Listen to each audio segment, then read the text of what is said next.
Assalamualaikum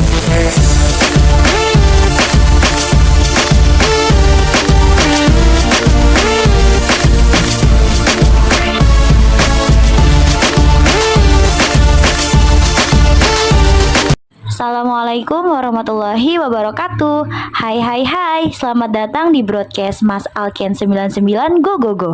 Nah, teman-teman, hari ini kita kedatangan tamu spesial nih, yaitu mahasiswa dari salah satu perkuliahan negeri yang ada di Jakarta. Kira-kira siapa ya dia? Yuk kita tanyain.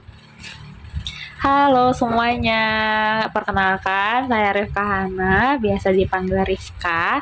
Sekarang sedang menempuh pendidikan di Universitas Negeri Jakarta di Fakultas Ilmu Sosial jurusan Pendidikan Sejarah. Alhamdulillah saya alumni Alkenania di angkatan 2019. Hai juga Kak Rifka. Nah, langsung aja nih kita tanya sama Kak Rifka. Sebenarnya nih Kak Rifka, jurusan yang sekarang kakak pilih itu sesuai gak sama apa yang kakak inginin selama ini? Kalau untuk itu sebenarnya sesuai ya sama yang apa Kak Rifka minati, karena dari aliyah pun saya tuh suka sama mata pelajaran sejarah. Cuma sebenarnya pas jalur tes masuk itu pendidikan sejarah ada di pilihan kedua. Nah, pilihan pertamanya pada saat itu pengen ngambil sastra Indonesia, tapi ternyata rezekinya alhamdulillah di pendidikan sejarah. Waduh, keren banget nih. Ternyata yang Kak Rifka ingin ini sesuai sama jurusan yang sekarang lagi Kak Rifka tempuh. Nah, kita tanya-tanya lagi ya. Kira-kira kegiatan apa nih yang paling menarik di dunia perkuliahan itu, Kak? Kalau sudah memasuki dunia perkuliahan ya, banyak banget hal yang menarik yang kita dapatkan gitu, yang kita alami. Dari awal masuk aja kita pasti di lingkungan yang baru, terus habis itu kita berkenalan dengan teman-teman yang baru, yang budayanya berbeda dengan kita, yang agamanya berbeda dengan kita, apalagi kalau misalnya di universitas umum gitu kan.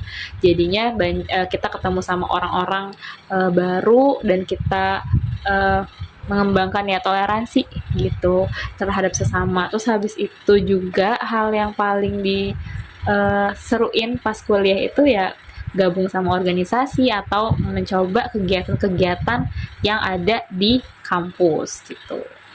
Waduh, ternyata di perkuliahan tuh seru juga ya Kak. Bisa bertemu sama banyak orang nih dari beda agama, beda suku, maupun beda negara nih. Nah, juga tadi Kak Rifka bilang kalau ada organisasi. Kira-kira Kak Rifka ikut organisasi apa nih di perkuliahan? Kalau untuk saya sendiri mengikuti badan eksekutif mahasiswa, tapi tingkat jurusan. Karena kalau misalnya tingkat fakultas sama universitas itu kan ada tahapannya lagi, dan itu lebih sibuk. Jadinya untuk saat ini aktifnya di tingkat jurusan aja. Kira-kira kalau di organisasi di perkuliahan itu kegiatannya itu ada apa aja sih Kak? Banyak prokernya, kita juga bisa ikut proker dari divisi lain, terus habis itu kita juga bisa kayak memanage inilah apa namanya acara ya dengan lebih luas lagi gitu, dengan lebih luas lagi, dengan cakupannya tuh bahkan nasional kadang-kadang gitu prokernya. Nah, tapi Kak, kalau misalnya ada acara kayak gitu, kira-kira boleh izin gak nih sama pelajaran yang Kakak tinggalin di mata kuliah itu? Kalau untuk ikut kegiatan di organisasi itu kita pasti ada surat dispen ya kalau misalnya kita harus meninggalkan kelas. Cuma ya kita sebisa mungkin untuk menghindari itu. Karena kan kalau misalnya di kampus itu kan kita cuma bisa dapat 3 izin ya untuk setiap mata kuliah. Jadi kita harus makainya tuh se semaksimal mungkin gitu, setepat mungkin. Nah, untuk kegiatan kampus sendiri pun akhir-akhir ini dia memfokuskan ke hari Jumat atau hari Sabtu. Jadinya minimal mungkin untuk menghindari yang namanya dispen dari kelas gitu. Nah, tadi kan Kak Rifka udah sebutin nih, katanya di perkuliahan itu banyak banget orang-orang yang baru kita kenal nih, dari beda agama, beda suku, dan beda negara. Kira-kira gimana sih Kak, dunia pertemanan di perkuliahan itu gimana nih kira-kira? Bisa dijelasin? Kalau untuk dunia pertemanan di perkuliahan ya, itu mungkin Kalau kayak seperti di luar aja sih, mungkin circle-circle gitu ya, pasti ada circle-circlean.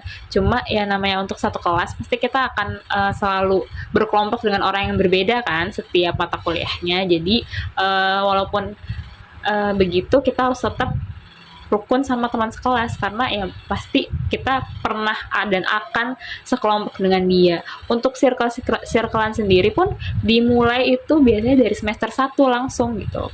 Jadi kalau misalnya kalian udah kuliah nanti bisain untuk memilih circle pertemanan yang tepat dan baik buat kalian, yang bisa diajak diskusi bareng atau bisa diajak nugas bareng dan semacamnya gitu. Kita boleh nggak nih Kak minta spill tipe-tipe dosen yang ada di UNJ? Kira-kira kayak gimana aja nih tipe-tipenya Kak? Kalau untuk tipe-tipe dosen, mungkin untuk semua universitas sama sih. Ada yang galak tapi baik nilainya, ada yang juga ramah tapi tugasnya banyak, ada juga yang ramah terus habis itu tapi pelit nilai, macam-macam sih sebenarnya. Cuma mungkin untuk saat ini karena perkuliahan itu kan banyakan hybrid ya, ada online ada offline, jadinya untuk bercengkrama bersama dosen itu menurut Karifka sekarang udah kurang intensitasnya gitu. Cuma untuk sekarang sih dosen-dosen Karifka alhamdulillah baik-baik dan seru-seru gitu. Dan tentunya ramah sama nilai, murah hati gitu. Waduh, ternyata memang kalau misalnya kayak gitu kita harus tahu nih ya Kak, cara kita menanggapi orang-orang yang punya karakteristik berbeda-beda. Nah, Kak Rifka Hana ini masuk perkuliahan itu lolos dari jalur SBMPTN. Kira-kira apa nih tips Kak Rifka biar bisa lolos di SBMPTN ini? Kalau untuk tips ya, itu ya pasti belajar. Kita nggak hanya bisa berdoa dan bersolawat ya, pasti itulah banyak-banyak harus. Tapi selain itu juga kita harus mengimbangi dengan usaha belajarnya itu ya pasti dipersiapkan dengan sebaik-baiknya. Karena yang dikerjain kan soalnya banyak ya, kurang lebih ada 8 tipe soal dan itu bisa beratus-ratus gitu jumlahnya. Jadinya sebisa mungkin itu dipersiapkan dengan baik dari jauh-jauh hari. Apalagi kalau misalnya kalian yang masih ada di kelas 10 atau kelas 11 itu kan masih banyak waktu buat mendalami materi sehingga pas kelas 12 nanti ya nggak kelabakan untuk ngejar materi buat UTBK. Selain itu juga mungkin kalau misalnya kalian ada lemah di salah satu mata pelajaran itu nggak apa-apa banget, tapi usahain satu pelajaran aja yang kalian nggak kuasain sehingga nilai dari mata pelajaran itu tuh bisa ditutupin sama 7 mata pelajaran lainnya gitu. Nah, dari yang tadi Kak Rifka bilang, berarti kita harus ambil kesimpulan nih.